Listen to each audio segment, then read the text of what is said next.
इसको प्रोग्राम को कंपाइल करते हैं तो हम जस्ट सबसे पहले हमें अपना नाम प्रिंट करवाना है। आपने देखा होगा सी के अंदर तो हम कैसे करते थे, हैश इंक्लूड यूज़ करते थे। फिर उसके बाद हम उसके वाइड मेन के अंदर प्रिंट एफ का फंक्शन लगाकर आसानी से इस्तेमाल कर सकते थे।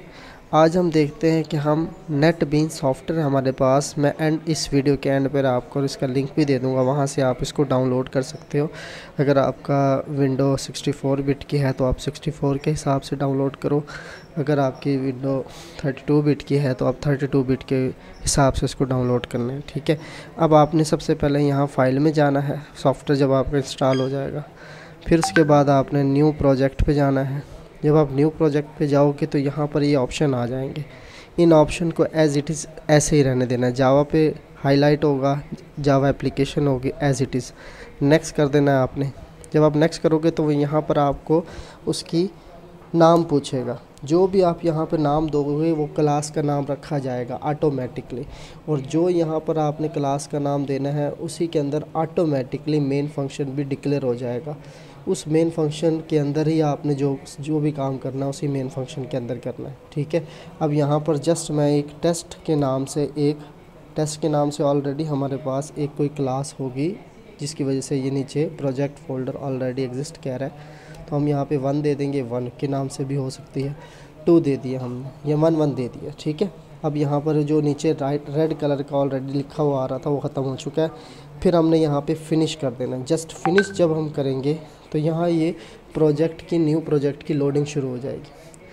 जब ये होगी तो आपके सामने आपका प्रोजेक्ट आ गया। ठीक है, परेशान नहीं होने, क्या चीज़ें लिखी हुई, ये कमेंट्स है सारे। ठीक है, आपको समझाने के लिए ये मैं ख़त्म कर देता हूँ।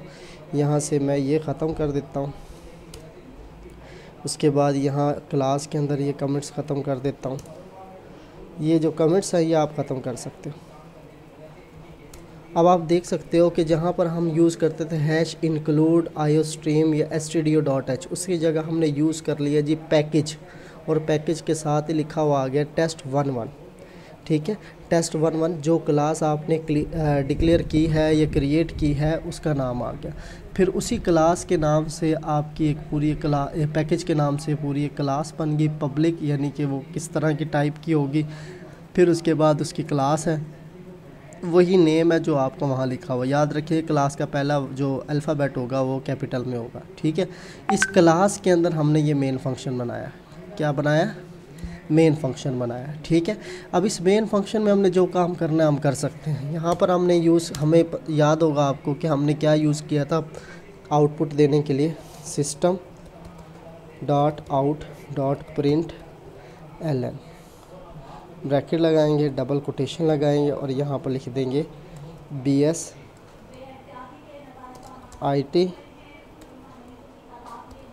और MSc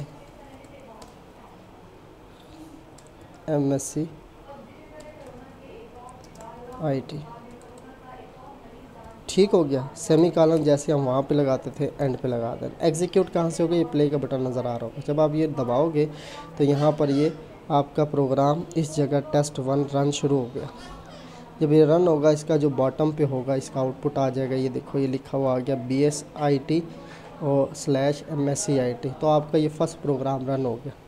आप लोगों ने आपकी असाइनमेंट होगी बेटा, आपने टेबल बनाना है, टेबल नहीं बनाना, आपसे नहीं बनेगा। आप अपना नाम, रोल नंबर, क्लास इस सॉफ्टवेयर के ज़रिए नेक्स्ट वीक आपने कंप्लीट करनी है।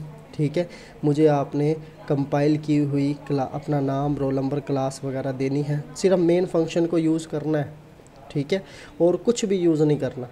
सिर्फ आपने system.out.println को यूज़ करना है। यानी कि अगर आप अपना रोल नंबर दोगे तो एक system.out.println लगेगा, दूसरा आपने अपना नेम देना है तो नीचे नेम का आ जाएगा, तीसरा आपने अपने क्लास देने तो क्लास का। यानी कि जितने टेक्स्ट को आपने प्रिंट करवाना है उतने टेक्स्ट के हिसाब से आपका system.out.println लग जाएगा। याद रखिएगा सिस्टम का S बड़ा होगा।